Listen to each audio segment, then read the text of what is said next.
6 Golden Rules of Chess. There is a set of golden rules of the game that every chess player must know.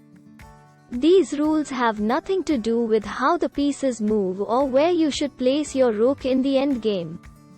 Each of these rules emphasizes one very important aspect of the game that is often being overlooked.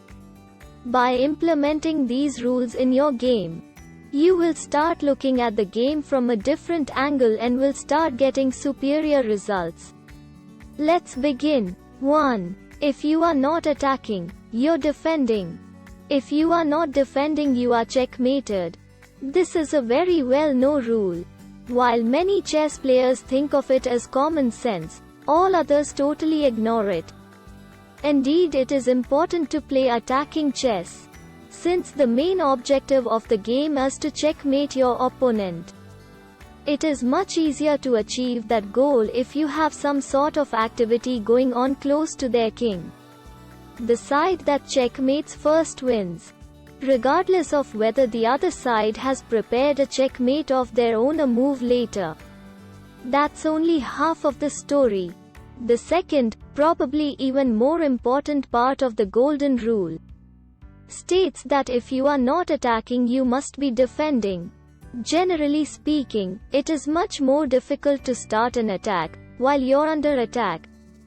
That's due to the fact that if you are being attacked, you will have to deal with the immediate threats by allocating your resources in such a way that the threats are neutralized or at least minimized. Because of that, it is much more difficult to find pieces and to start a successful attack while your opponent has an initiative. Nevertheless, you need to continue to defend well and wait for your chance to gain the initiative and to start an attack. Starting an attack when you're not ready will most likely make your position from bad to worse. There are indeed exceptions to this rule, but generally if you are under attack and not defending, you will soon be checkmated. 2. If you don't have any pieces left, remember, the king is a piece too. Many chess players ignore the power of the king. If the king is mostly a burden in the opening and the middle game and needs constant protection, in the endgame it becomes an attacking monster. If there are no queens and rooks present on the board, the king starts to dominate the position. Your job as a chess player is to make sure that it is your king that is in charge of the position in the early endgame. If you don't develop it early enough, the chances are that it will be your opponent's king occupying the space and pushing your king away from his passed pawns. That's never a good sign, and something all chess players want to avoid. Ready to start systematic training that actually works. 3.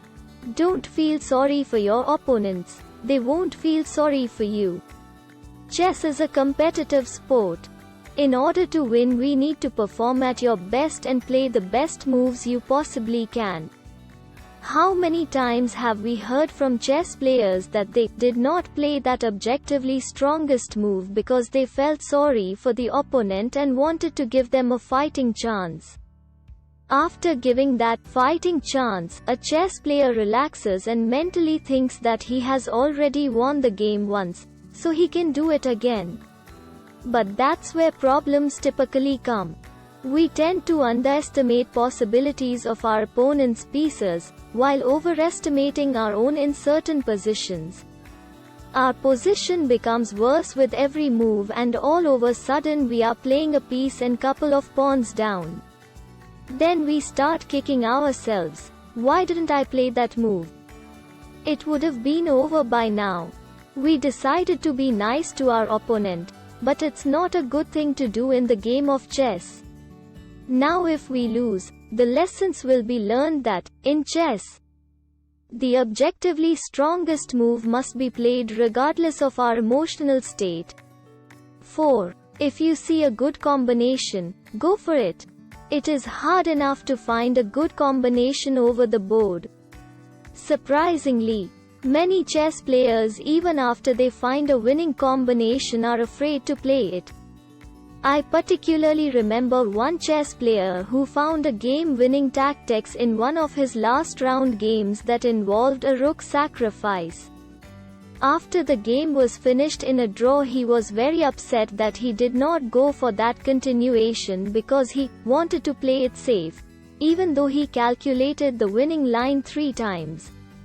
Why did he do that? He was psychologically not confident in his own calculation ability that caused him not winning that game. He was later explaining it as, "What if I was wrong? Then I would surely lose the game." In chess, like in life, you need to make decisions and live with the consequences. If you have calculated the combination and see a clear win, you should be confident enough to play the sacrifice. Stop asking yourself, "What if?" If you see a good move, go for it. 5. If you are losing, start taking calculated risks. If we have a losing position, the previous rule is even more relevant than while playing in the equal positions. If you are already losing, you have nothing to lose. If you keep doing what you're doing, the most probable outcome would be that nothing will dramatically change and you will lose the game. I know you don't want that. And that's why the last thing you want to do is to play safe. Who wants to safely lose their game anyways? To earn yourself a fighting chance, you need to complicate your position. You see, your opponent already feels that he is winning. He is excited that the game will be over soon, and he will get that 1-0 inches next to his name. That's why complicating the position, even if it involves a questionable sacrifice, is a good idea. That will be a psychological shock for your opponent. A move earlier, he thought that the position was under his full control.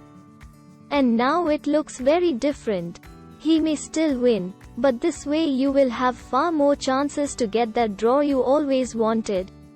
6. Everyone is afraid to lose. Let me state that again. Everyone is afraid to lose. Even those players who say that are not afraid to lose and don't care about the outcome of the game. Trust me, they do. In fact, those higher rated players are afraid to lose far more than lower rated players. Their reputation is at stake.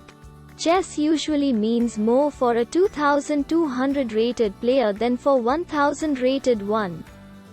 They remember all those years of training, and feel that they definitely should not suffer a loss today. Objectively speaking, losing is not terrible. It is simply a signal that you are not doing something right. And that something has mostly, I'd say at least 95% to do with your training methods or lack of it. That's exactly why we have developed a revolutionary training course that will take your hand and guide you for 21 days, actually 40 days for complete package, towards your chess goal. You will become a much better player.